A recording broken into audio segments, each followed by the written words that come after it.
Entonces, vamos a ver Gálatas 1 y el título es El desafío de un evangelio diferente.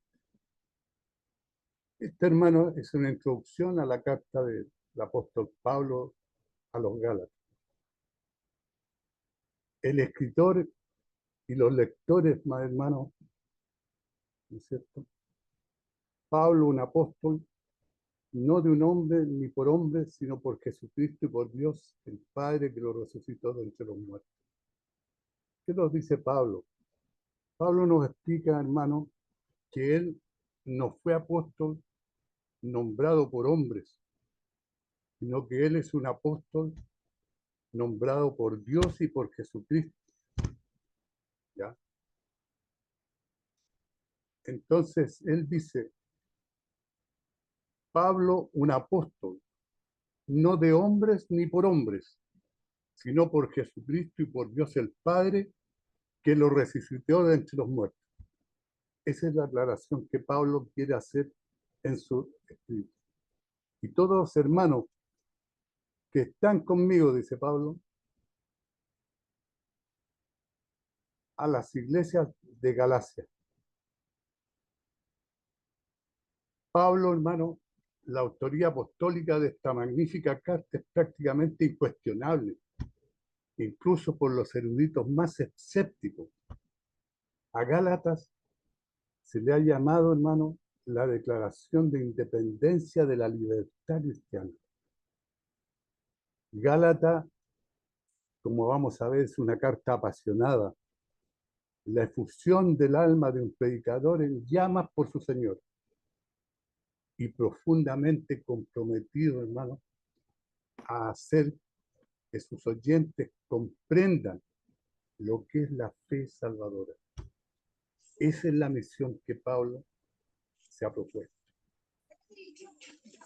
Muchos eruditos, estudiosos de la palabra, no sé, creen que Gálatas se escribió, y no tiene gran importancia, a finales de los 40 o a principios de los 50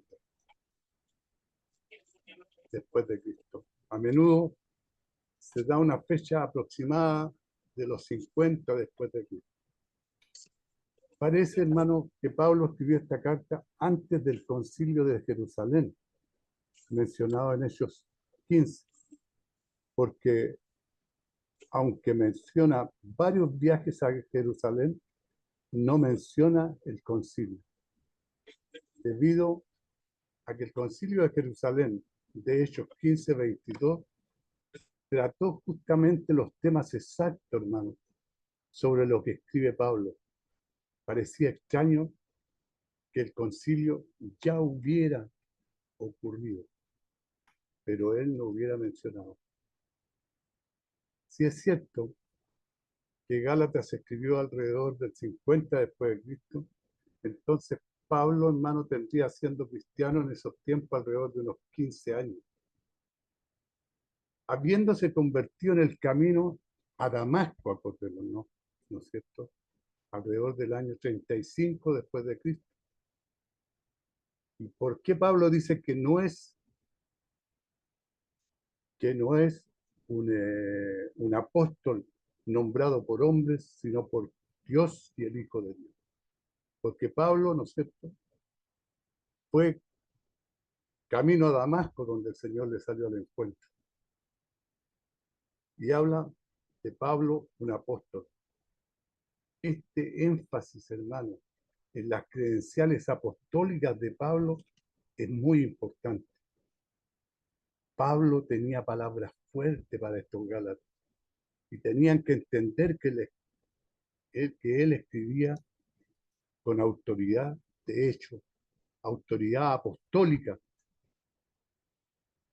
Pablo esperaba que los cristianos respetaran su autoridad como apóstol de Jesucristo, hermano. Eso es lo que él pedía. Respeto. La palabra apóstol, como la usa Pablo aquí, hermano, no se refiere simplemente a alguien que tiene un mensaje que anunciar, sino a un representante designado con un estatus oficial al que se le proporcionan las credenciales de su cargo.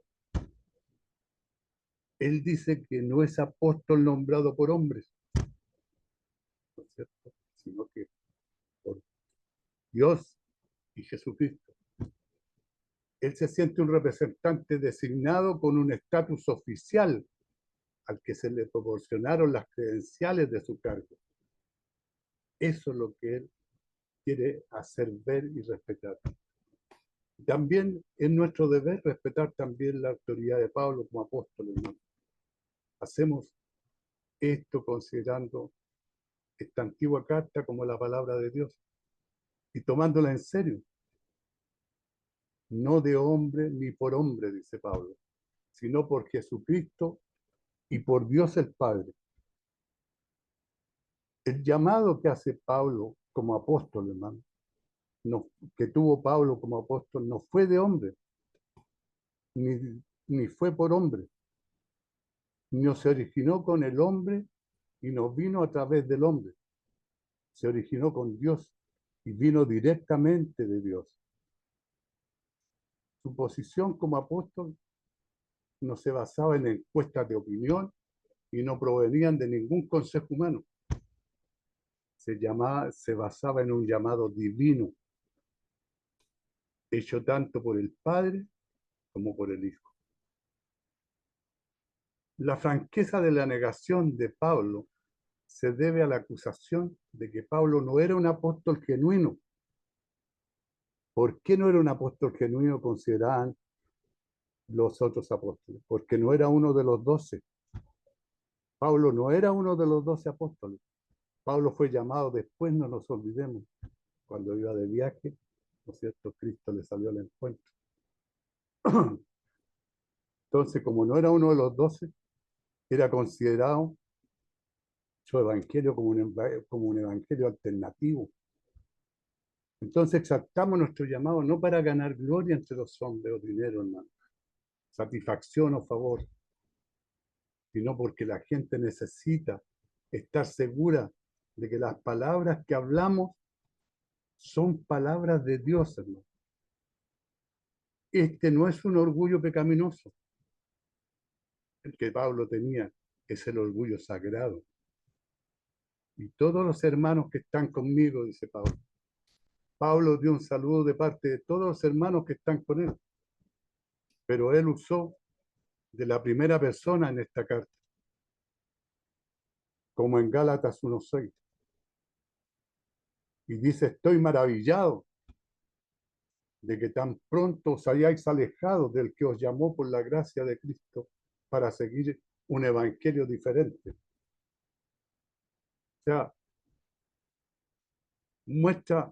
Pablo muestra que en realidad no fue un esfuerzo de equipo escrito por Pablo en su compañero de trabajo. Pablo escribió esta carta y envió saludos a sus amigos como una cuestión de cortesía, ¿ya?, a la iglesia de Galacia. Esto no se escribió para una sola iglesia en una sola ciudad, por ejemplo. En primera de la Tesalonicense está dirigido a la iglesia de Tesalonicense. En primera de Tesalonicense 1:1. Pero esto estaba dirigido a las iglesias de Galacia, porque Galacia, hermano, era una región, no una ciudad. Y había varias iglesias entre las ciudades de Galacia. Durante el siglo III antes de Cristo, hermano, algunos celtas o galos emigraron a esta zona y después de luchar con la gente que encontraron, se establecieron en la parte norte de Asia Menor. A su debido tiempo entraron en conflicto con los romanos, quienes los derrotaron y desde ese momento permanecieron bajo la autoridad de los romanos como reinos dependientes. El nombre Galacia cubría el territorio poblado por los galos. Básicamente, habían dos regiones de Galacia. Una al norte, que incluía las ciudades de Pésino, Ancira y Tabio. y otra al sur, incluidas las ciudades de Antioquía, Pisidia, Iconio y Listra, y Derbe. Había un debate considerable sobre si Gálatas se escribió para las ciudades de la región del norte o la región del sur, hermano. Está claro que Pablo pretendía que sus palabras, como cualquier predicador, como cualquier persona que quiere enseñar la palabra, ¿no es cierto? Pablo pretendía que sus palabras tuvieran una amplia circulación en la región de Galacia.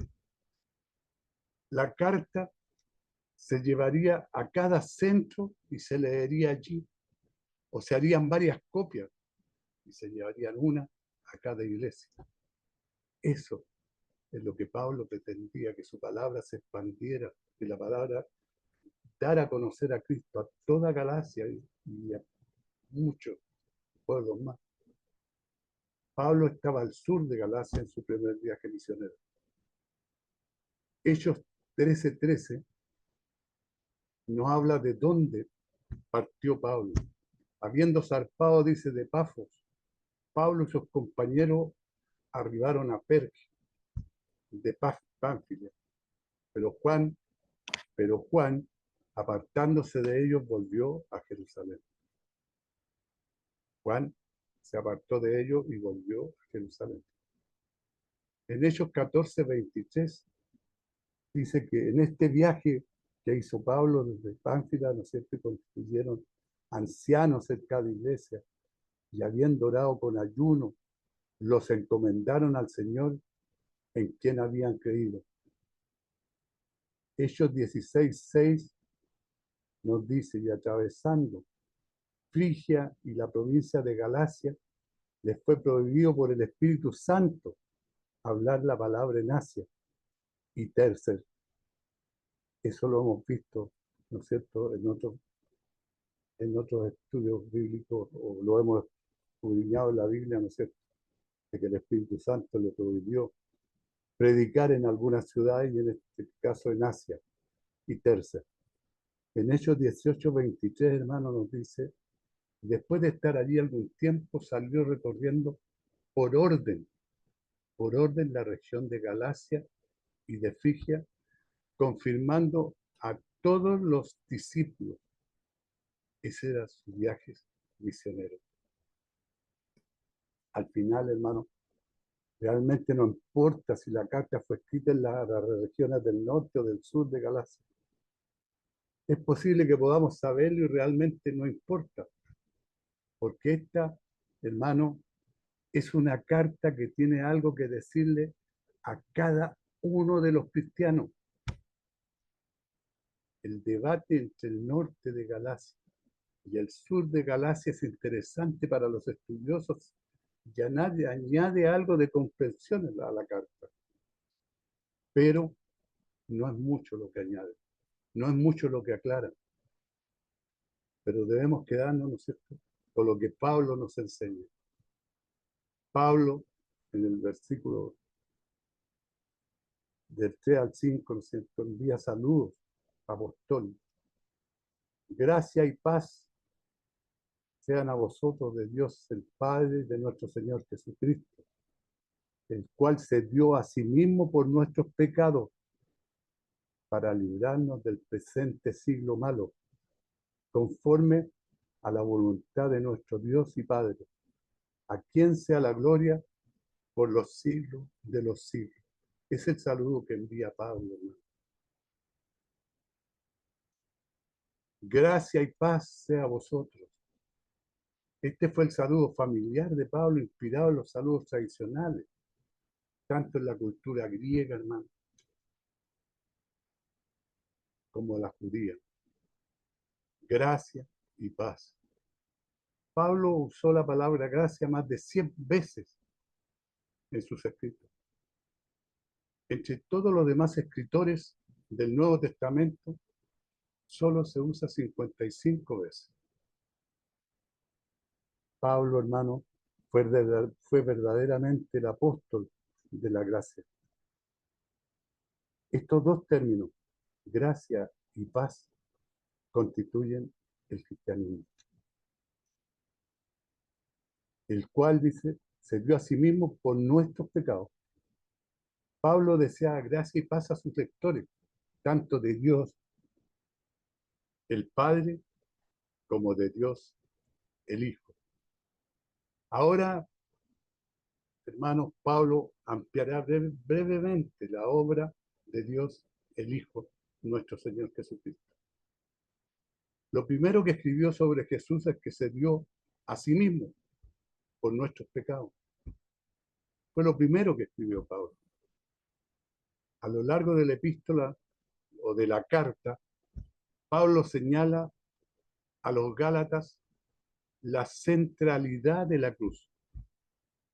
No puede esperar para dejar esto en claro.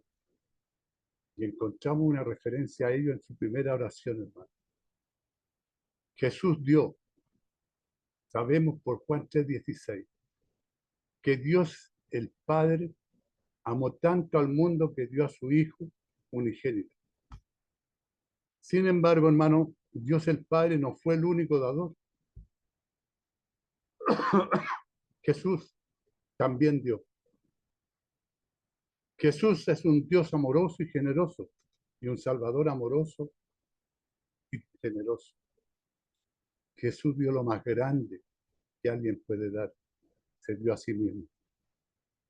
Uno no podría debatir, hermano, si fue más un regalo para el Padre dar al Hijo, como en Juan 3:16, ¿no es cierto?, que nos dice, o si fue más un regalo para el Hijo darse a sí mismo. No podemos comparar, porque para el Padre no debe haber sido fácil dar al Hijo, y para el Hijo darse a sí mismo tampoco fue fácil. Más que se encontraba como hombre en la tierra cuando Jesús dio el mayor regalo que pudo. Se entregó a sí mismo. Y esto tiene un sentido, hermano, en el que ni siquiera comenzamos a dar hasta que nos damos a nosotros mismos. O sea, solamente comenzamos a dar cuando nos damos a nosotros mismos, no antes. Jesús se entregó por nuestros pecados. Es por esto, hermano, que Jesús tuvo que entregarse. No porque nuestros pecados nos ponen en un camino de ruina y destrucción. Si Dios no hiciera algo para salvarnos, nuestros pecados nos destruirían. Así que por amor, Jesús se dio a sí mismo por nuestros pecados. Porque el amor siempre estuvo ahí. Pero nunca hubiera existido la necesidad de que Jesús se entregara, hermano, si nuestros pecados no nos hubieran colocado en un lugar terrible. Estábamos en una situación terrible. Y en esa situación terrible, Cristo, ¿no es cierto?, se entregó a sí mismo para sacarnos de esta situación terrible y darnos una posibilidad de salvación. Estas palabras, quien se entregó a sí mismo por nuestros pecados, son muy importantes, hermano. Quería decirle a los Gálatas directamente que la expiación por los pecados y la justicia perfecta no debe buscarse en ningún otro lugar, hermanos, que no sea Cristo. Tan gloriosa es esta redención, hermano, que debería deslumbrarnos con asombro.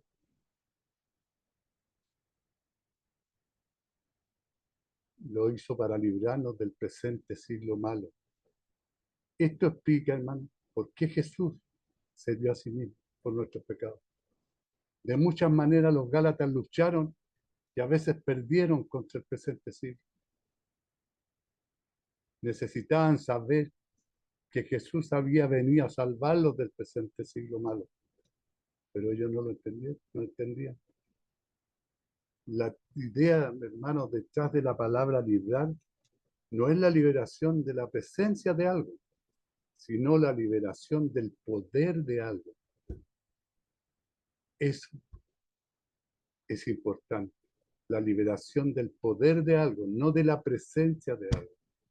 No seremos librados de la presencia del presente siglo malo. hasta que vayamos a estar con Jesús.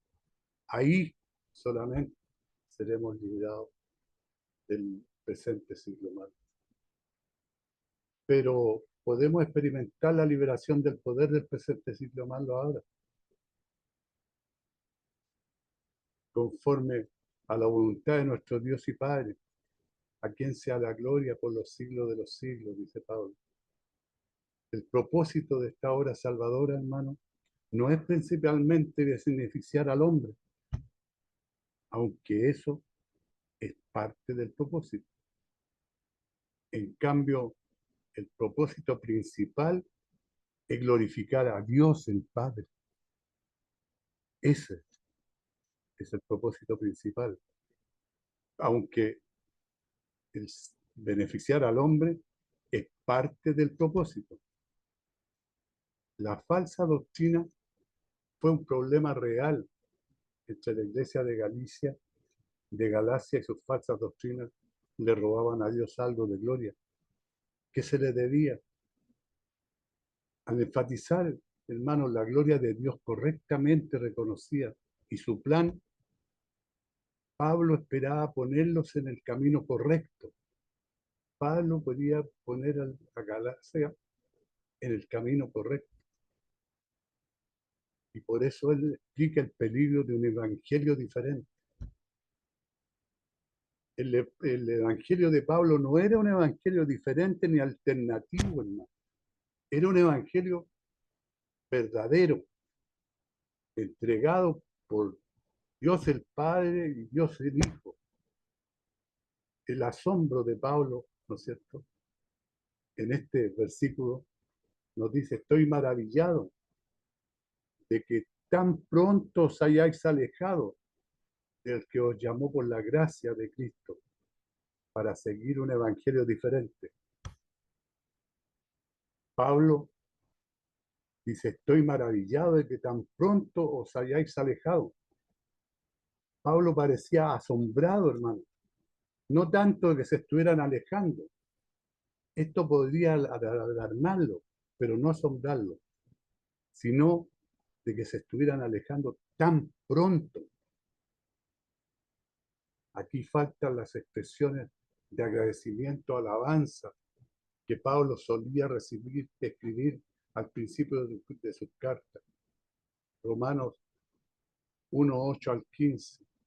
Y los que viven según la carne no pueden agradar a Dios. Mas vosotros no vivís según la carne, sino según el Espíritu. Si es que el Espíritu de Dios mora en vosotros. Y si alguno no tiene el Espíritu de Cristo, no es de él. Pero si Cristo está en vosotros, el cuerpo en verdad está muerto a causa del pecado, mas el Espíritu vive a causa de la justicia.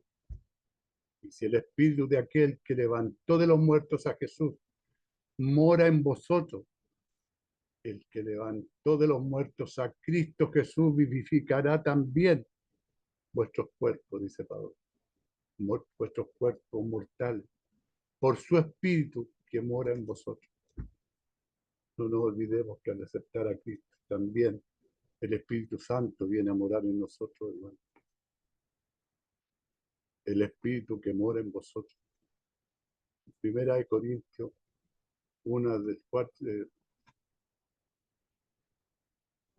Corintios 1, versículo del 4 al 9 nos dice: gracias doy a mi Dios siempre por vosotros. Este es Pablo el que ora. Por la gracia de Dios que os fue dada en Cristo Jesús, porque en todas las cosas fuisteis enriquecidos en él, en toda la palabra y en toda la ciencia, así como en el testimonio acerca de Cristo, ha sido confirmado en vosotros, de tal manera que nada os falta en ningún don, esperando la manifestación de nuestro Señor Jesucristo, el cual también os confirmará hasta el fin, para que seáis irreprensibles en el día de nuestro Señor Jesucristo. Fiel es Dios, por el cual fuisteis llamados a la comunión con su Hijo Jesucristo, nuestro Señor. En Filipenses 1, capítulo 1 del 3 al 11 dice: doy gracias a mi Dios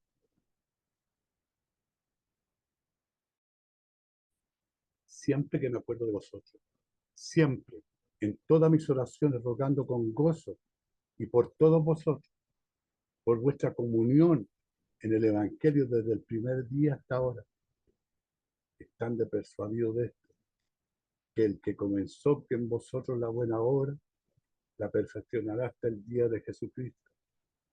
Como me es justo sentir esto de todos vosotros, por cuanto os tengo en el corazón y en mis prisiones, y en la defensa y confirmación del Evangelio.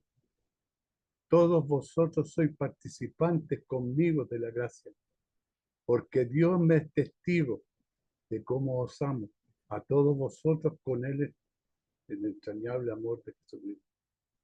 Y esto pido en oración, que vuestro amor abunde aún más y más en ciencia y en todo conocimiento, para que aprobéis lo mejor, a fin de que seáis sinceros e irreprensibles para el día de Cristo, llenos de frutos de justicia que son por medio de Jesucristo, para la gloria y alabanza de Dios. Todos estos son ejemplos de Pablo, dando gracias, hermanos, alabando a las iglesias en sus palabras de apertura, pero no hizo esto con los Gálatas. Y la franqueza de su enfoque indica la gravedad de su problema. Este, hermano, es el único caso en el que Pablo omite expresar su acción de gracia al dirigirse a cualquier iglesia. El que os llamó por la gracia de Cristo para seguir un evangelio diferente. Ellos estaban alejando de una persona al que os llamó mientras se volvían a una idea falsa para seguir un evangelio diferente. Alejarse, hermanos, del verdadero evangelio es siempre alejarse de la persona de Jesucristo. Si nosotros nos alejamos del verdadero evangelio para seguir otro evangelio que nos predique, nos estamos alejando de la persona de Jesucristo. Y es lo que pasaba con los gatos. Estaban siguiendo otro evangelio y alejándose de Jesucristo, al que os llamó por la gracia de Cristo, también relacionado a su alejamiento con un alejamiento del principio de la gracia, hermano. Sin embargo, los Gálatas se estaban volviendo lejos de la gracia de Dios, no hacia ella. Aquí hay tres hechos, hermano, acerca de este evangelio diferente presentado a los Gálatas. No que haya otro evangelio, sino que hay algunos hermanos que os perturban y quieren pervertir el evangelio de Cristo.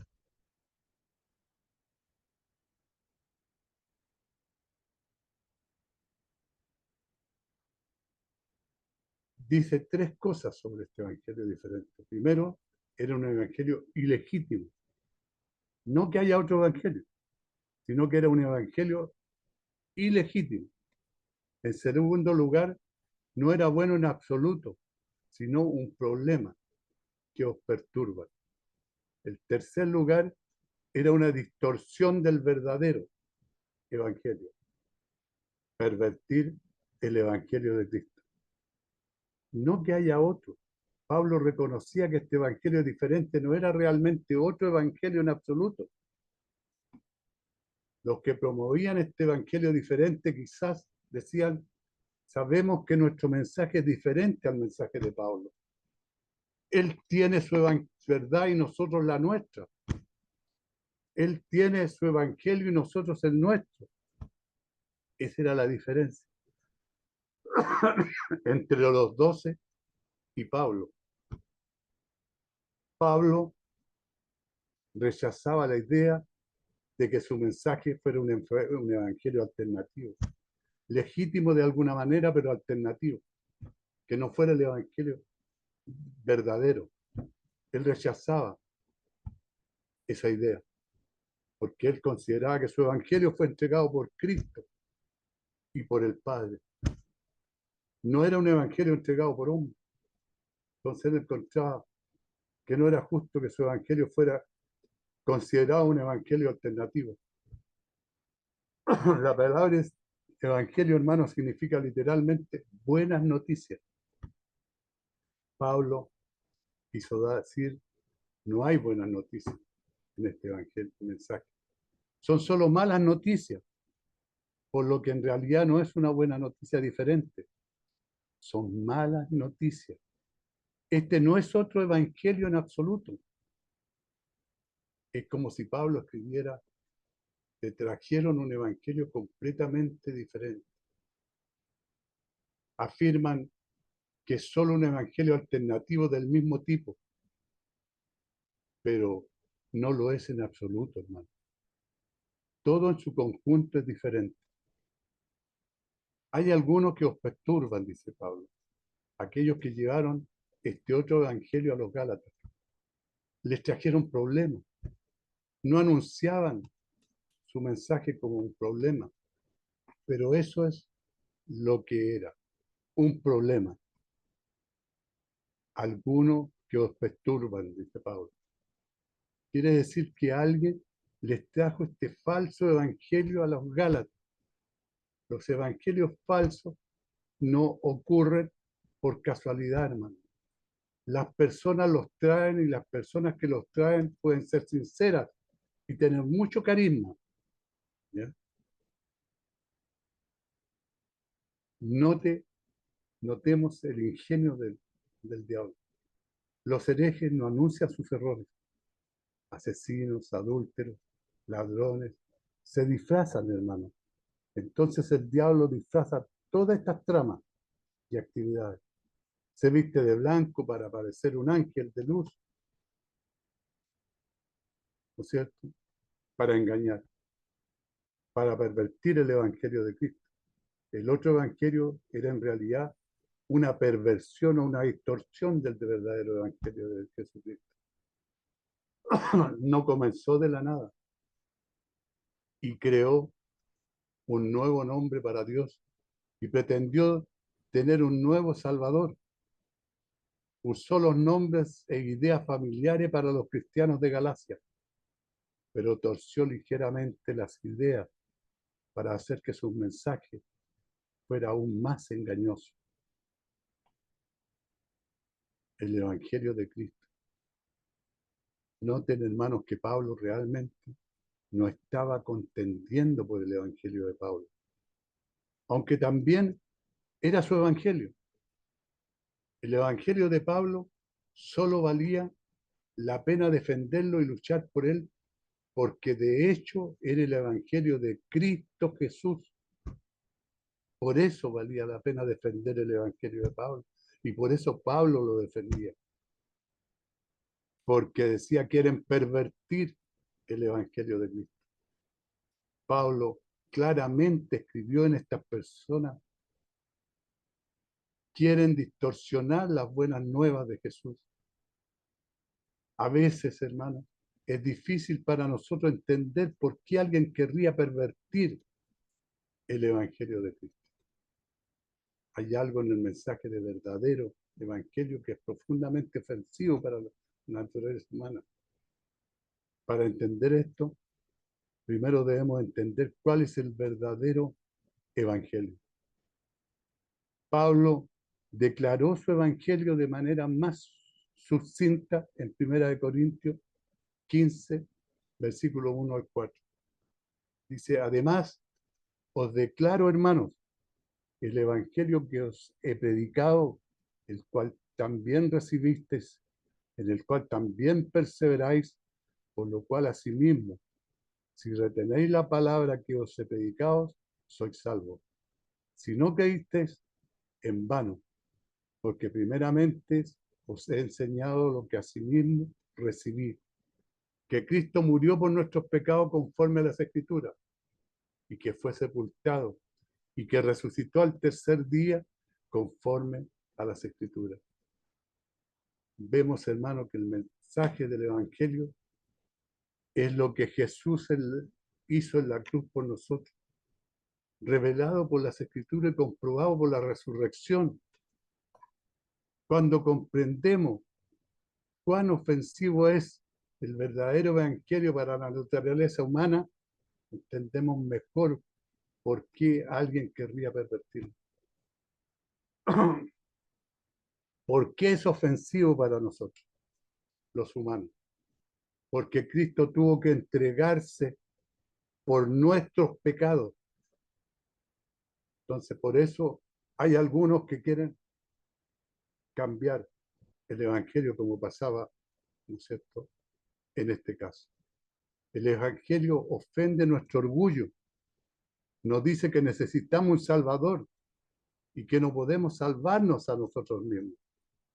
No nos da ningún crédito por nuestra salvación.